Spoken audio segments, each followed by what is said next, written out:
Hello, my name is Gloria Mantooth, and today I'm here with Patricia Sargent, the daughter of John Canley, senior major, Sergeant Major. Sergeant Major John Canley, from the Marine Corps. And we'd like to thank you for your service by interviewing you and learning your story, by documenting and preserving your story for future generations to come to know that you were here and that you contributed. This project is being sponsored by the Santa Maria Lompoc branch of the NAACP, C4 Lompoc Collective Cultures Creating Change, the Fund for Santa Barbara, the Shumash Indians, Joan Hartman, our third district Santa Barbara County supervisor, and many other local organizations.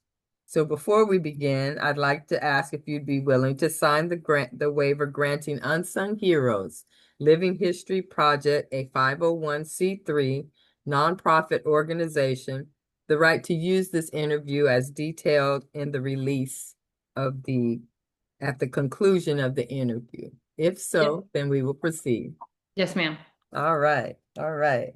So we're going to talk about your father today, John Canley, and talk about his military service. There's no right or wrong answers, just whatever you remember, what you feel, and what you were told growing up. If there's something you don't remember, that's okay. Just take your time. Let's start with what life was like before he joined the military. Did he share any stories with you about his life before he joined the military? What was he doing? Yes, so he grew up in Arkansas, and he went into the military when he was 15. So before that, there's a story behind that, but he delivered groceries for the local grocery store in Arkansas. And he told many stories about, riding his bike and, during that time in Arkansas, everything was delivered. He had to go around to the back to deliver groceries. But he did have a little job and saved his money. And um, with his brothers and sisters, they would go to different movies, and he saw the sands of Iwo Jima. And from that moment, he decided he was going to go into the Marine Corps. And so, in between his job and going to church, my grandmother, his mother, was very focused on church. So they went to church 3 to 4 times a week, and that's where their, really their community was. Um, and so, in between that and his little job, he would work out and do like push-ups, sit-ups, pull-ups to get ready for the Marine Corps. And that's kind of something that all of our family kind of talked about was his physically, how he had made that decision and, he was going to be out there doing his push-ups and running to be ready for the Marine Corps. Wow. And so, do you remember how the family reacted when he decided to join the military? He joined so young. So he used his older brother's birth certificate to join the Marine Corps. And so his older brother was 16 at the time, but still, my grandmother had to sign for him to go in even at 16. Um, and they supported him in that because he wanted that to be a career. He knew at that point that that was going to be what he did. So it was a way, I think honestly to get out of the South, and create something, for himself and the family. My grandmother worked, she cooked and had like kind of like a little restaurant. And my grandfather worked at a kind of lawn chemical plant. But even before that, picked cotton, did all the things, right? And so they had a very hard life. And so for him, it was what could he do that could help the family? And so he went in and then he would send money home to the family to help support his brothers and sisters and his mom and his dad. And so did he share stories about boot camp and training? My father did not talk about the military at all until um, a little bit, but he would make comments um, here and there. I remember when Full Metal Jacket came out, and my dad had been retired. My dad retired when in 1985 or 1981. I'm sorry. Um, and when Full Metal Jacket, the movie came out, I remember he was in Los Angeles at the time, and I said, "Dad, we've got to go, to this movie. They say it's the most realistic, movie about Vietnam that was ever created." And I remember he looked at me very just sullen, just very straight faced, and he said, "Patricia, nothing. There is no movie that is going to allow you to understand what Vietnam was like." And I was like, "Dad, but I was a kid, right?" So I was like, "But Dad, they say." And he looked directly at me and he said, "Nothing can tell you what it's like to hold your best friend as they're dying." And he said it in a way that I knew that there was nothing else for me to say. Mhm. That it was that it made that much of an impact on him. And I was like, "Okay, Dad." And then that was kind of it. And I didn't really hear much about how he was in the Marine Corps until they started working towards him receiving the Medal of Honor, which was started when I got involved with it back in 2015. And then I started hearing stories from people that were in his platoon, people that served under him and with him. They were the ones that told me stories about his time in the Marine Corps. Mm. And is he still with us or has he transitioned? He has transitioned May 11th of 2022. Mm. Mhm. And he received the medal um, in 2018. Mhm. And so do you know what kind of work he did in the military at all? So he was an E9, so he went all the way through enlisted, right? So he did all the positions. He was a drill sergeant when he received the medal or the battle in which he received the medal for, because he received it 50 years after it happened. He was a gunnery sergeant. So he did everything from private all the way up to, as high as you could go in regards to being an E9. Mhm. Mhm. Do you know places where he traveled to other than Vietnam? Yes, he loved Fiji, so he had time in Fiji. That was one of his favorite places. Also, he liked the islands. Also, he spent time in Hawaii for a period of time and loved Hawaii. Japan was also a really big place, Okinawa, that he spent a lot of time at and really enjoyed those places.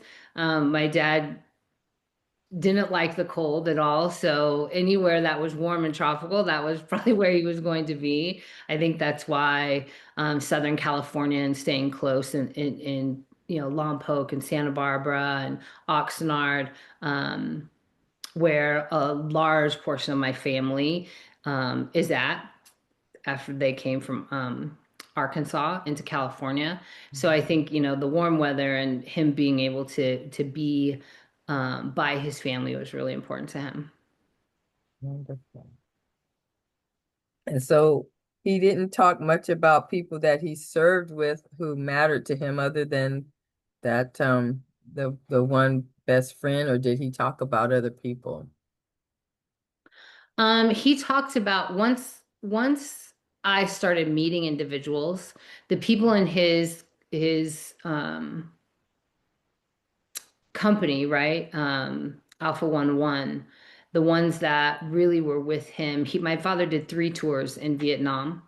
And because my father went into the service so young, Mhm.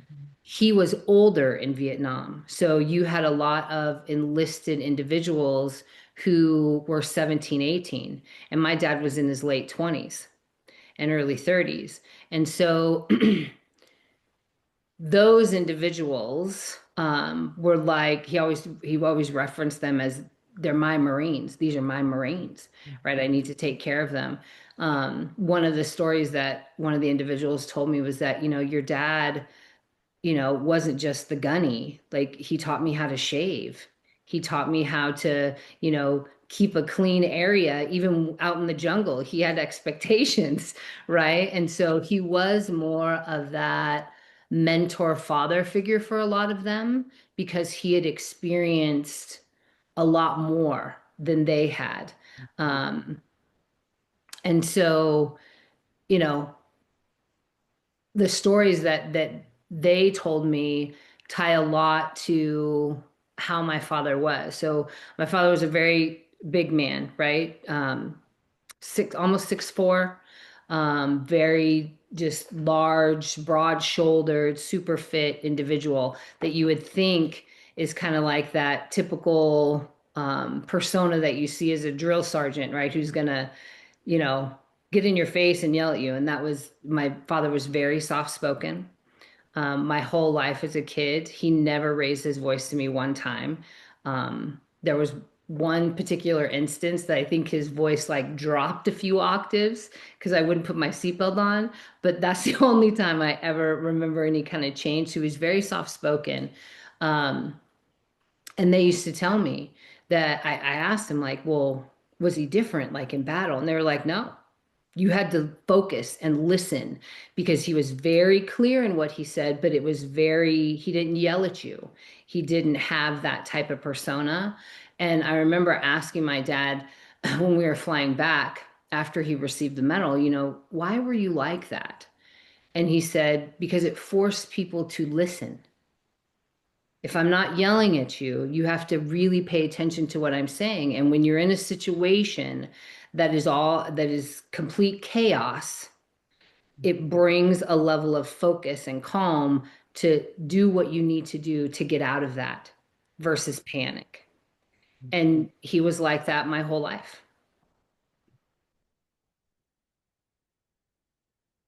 How did he stay in touch when he was away with the family?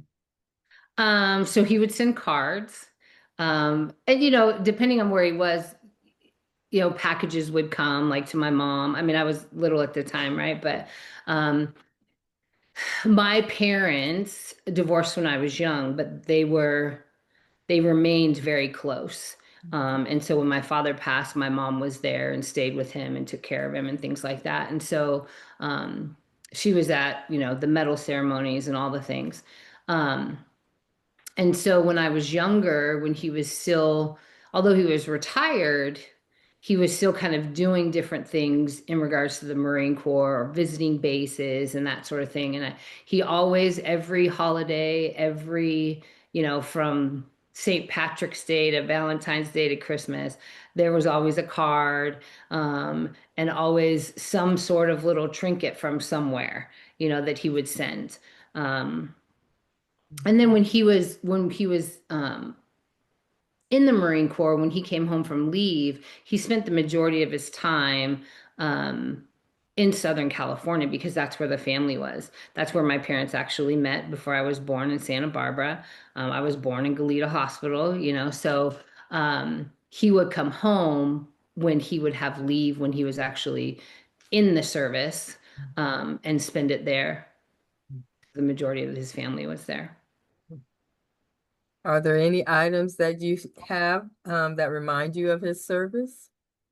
So yeah, so my mom, when my father got out of the service, um, she kept all of his medals and all of those things. He had, kind of a foot locker in a sense that he had brought home that was in Santa Barbara.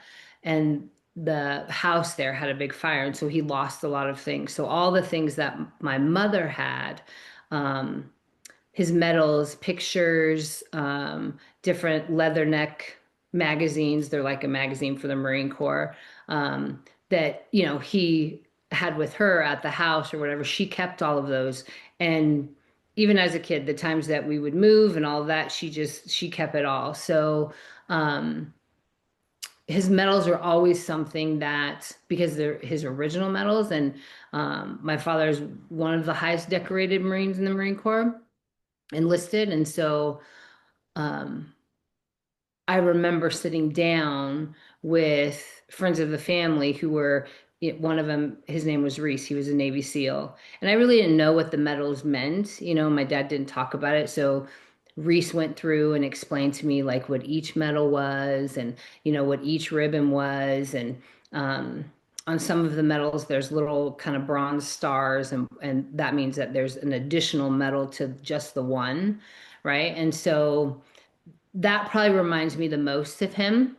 I have those things in an area, as well as, the flag when he passed, um, pictures of him that, from Vietnam, him and Sergeant Gonzalez, who was one of his closest friends.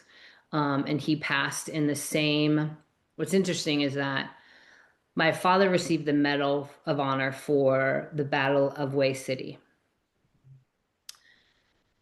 In that battle, Sergeant Gonzalez lost his life. And my father wrote the recommendation for him to receive the Medal of Honor for that battle, which he did receive, right? So those two best friends, he received it when my father nominated him. And then 50 years later, um, the troops that were in his platoon fought to have, he had a Navy Cross, that they gave him for that battle, to have that turned in to the Medal of Honor based on his actions.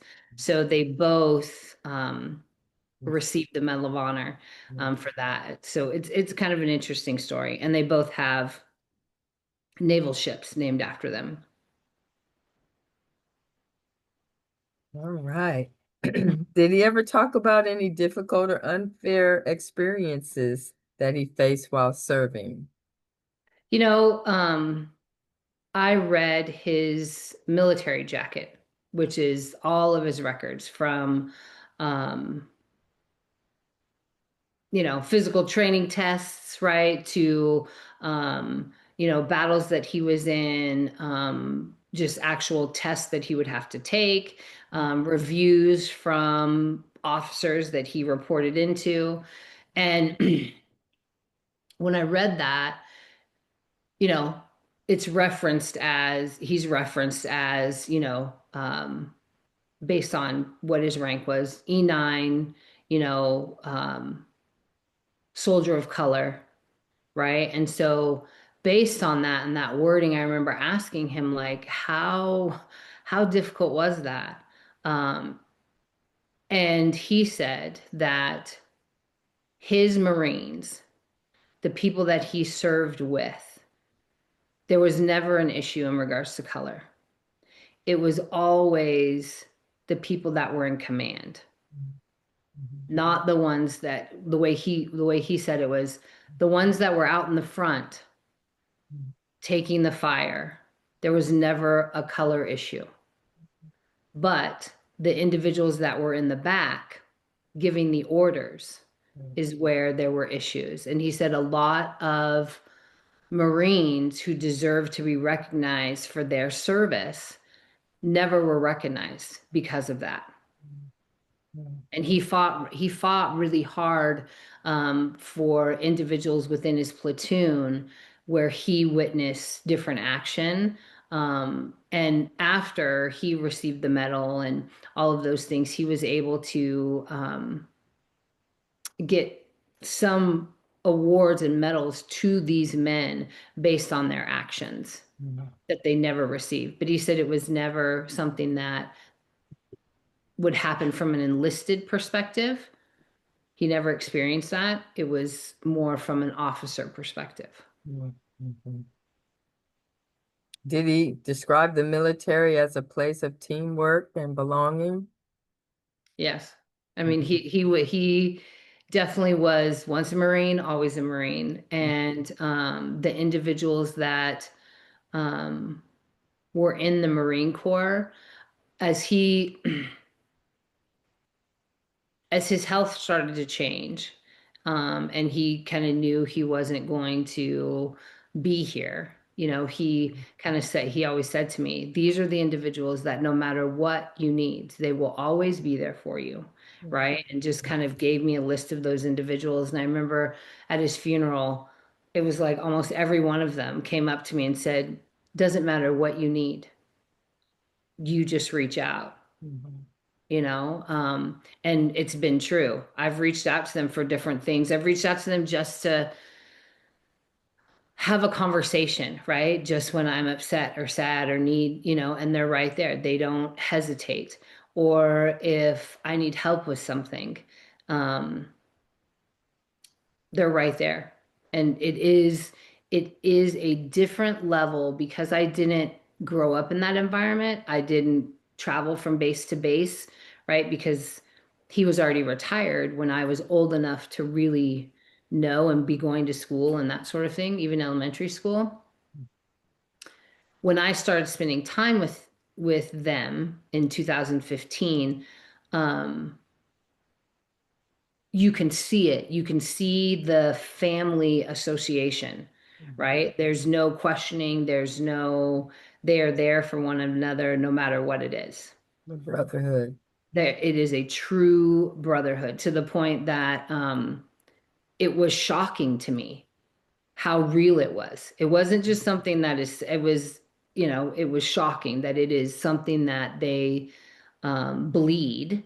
And now that I work with veterans and I'm an associate member of the Marine Corps League here and put on the Marine Corps League ball and things like that, it's the same thing. They've kind of adopted me as their kind of makeshift Marine, and it doesn't matter what I might need or whether they can help, they're going to find someone to help if they see that I'm struggling with something. Um, it's just an amazing brotherhood. Mhm. Mhm. Mhm. So were there leaders or role models that your dad admired during his service? I know you talked about some of the people that he worked that in his platoon that he really honored and Mhm. felt honored to serve with. But wondering about other, like if he met some higher ups or something that he really felt inspired by. He was really inspired by General Dumfries. He's a retired general now. He is, I believe, the CEO of the SEPA 5 Fund, the Americas Fund. He actually spoke at the christening of um, his ship, the USS John Canley. He really respected him. There's also another individual, Bob Shaw, who wasn't a lifetimer in the Marine Corps. He went in as an officer, um, kind of did his period of time and then went back out and, finished his career and that sort of thing. However, um, he holds him in very high regard. Mhm. Um, he did when he was an officer, but he worked with my father Mhm. um, based on his rank, and he always said that he was his true officer and a gentleman. He conducted himself with the utmost respect for others. Um, and he's connected in my life now, and so is General Duffy's. My He's my godfather, Leon, who was a Marine, Sergeant Major, a little older than my father. He's still alive. They met. He served in Moffett Point, um, and he really respected his leadership. Um, and always said that he learned a lot from him. Um,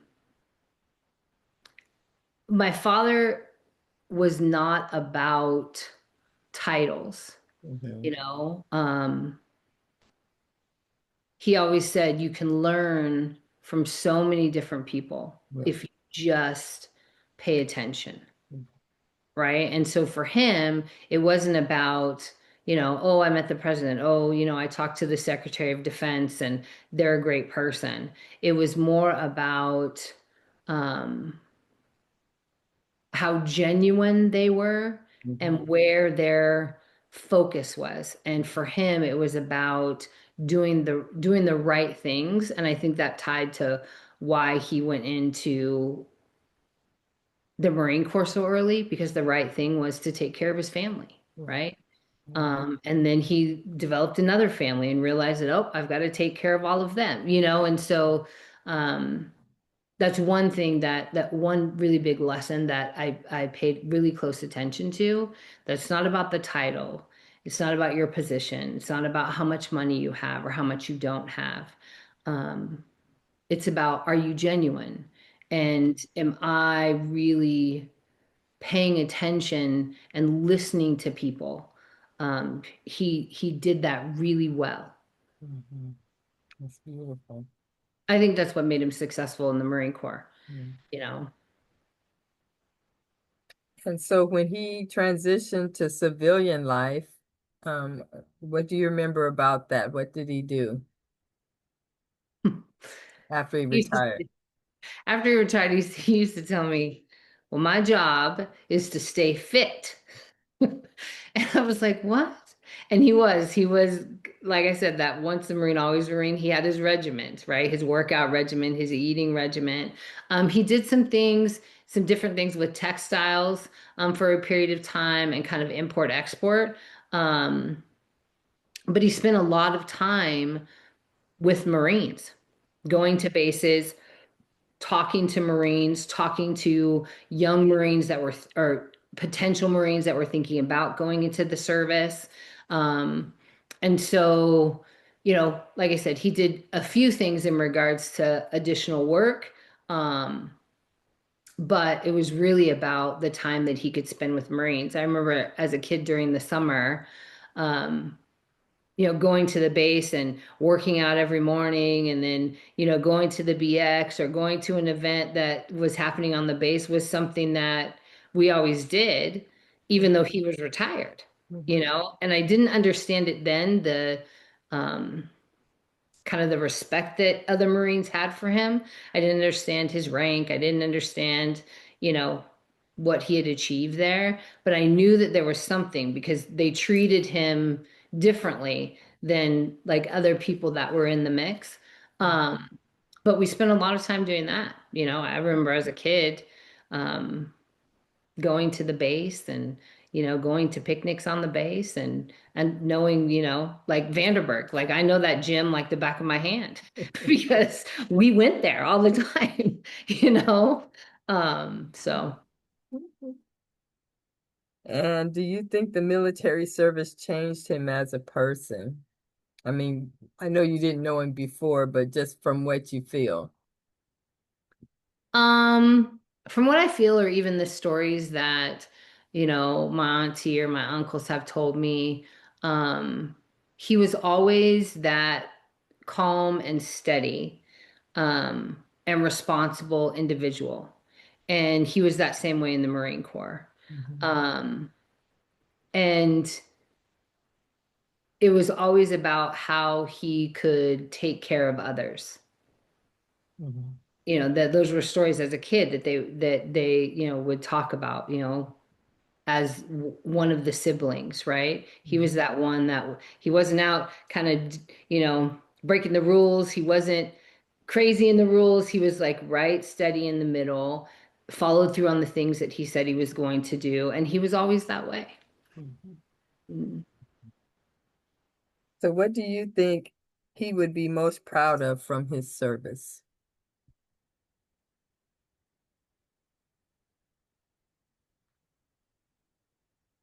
I think saving Marines, Mhm. allowing them the ability to, I think his time in Vietnam, um, that's the reason why he did 3 tours there. His third tour, he had received orders for kind of a desk job, not out in Vietnam.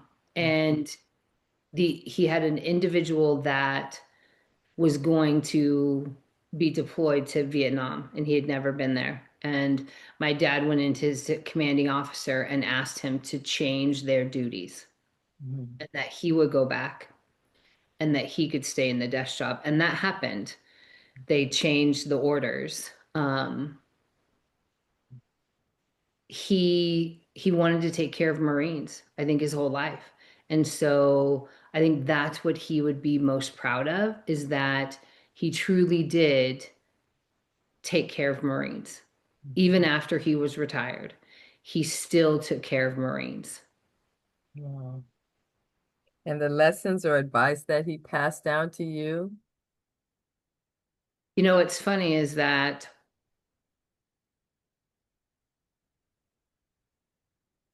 I went into leadership development training, you know, Mhm.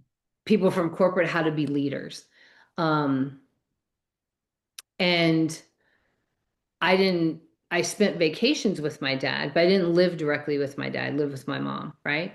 And so it's not like I had this constant um, observation of what a leader was, and I developed that passion around that. But I became very passionate about that as I did my work. And I realized in 2015 that I naturally inherited that want of caring and developing other people and helping them achieve their best from him. And I remember, but prior to him passing, he came and he lived with me. So he passed in May. He moved in December with me up here in Oregon, which was a hard time for him because, like I said, he didn't like the cold, right? Um, but we had a lot of conversations at that time. Mhm. And um, I remember he said to me, as a leader, it's your job to take the obstacles out of the way of your people so they can be the best that they are. Mhm. And as I thought about that, that's what he did. That's what I'd been doing, but I hadn't really looked at it from that perspective. Mhm. Um, and then the other thing that he said was, as long as you're doing something that you're passionate about, he said, you'll be unbelievably successful.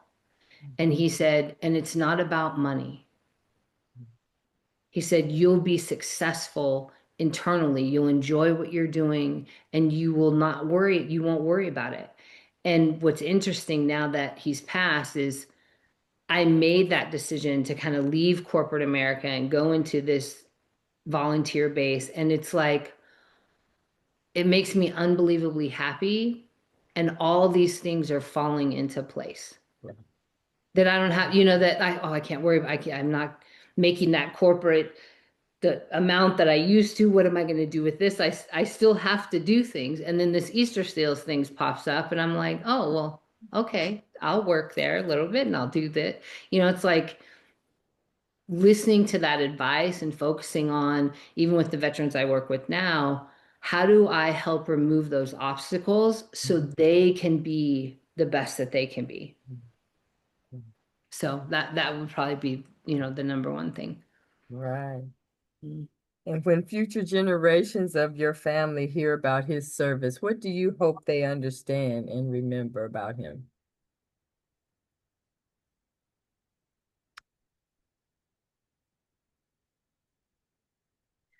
That he loved without expectation. Mhm. Mhm. You know, he didn't expect you to love him back, right? He didn't expect you to agree with him. He did things from his heart Mhm. always. And you may not have, there are many things that I didn't agree with at the time when I was younger, you know, young teenager. Why are you doing this? Why are you acting this way? But when I look back on it now, those things that may have bothered me were things that had to do with me. They had nothing to do with you're doing this because of that. Those were all things that I thought. However, it wasn't that way. It was always 100% from his heart to help kind of remove obstacles out of my way so I could be the best that I could be. And sometimes that was difficult conversation, right? That he'd have to tell me something to help get that out of the way, but I didn't want to hear that at 16, you know? Um, but when I look back on it, that's what it all was tied to, was helping me remove things to move me forward. Beautiful. Patricia, thank you so much for sharing your memories. Your perspective helps keep your father's story alive, not just as a veteran, but as a whole person and family member. Thank Thank- you. Yeah, thank you, Gloria. I appreciate it.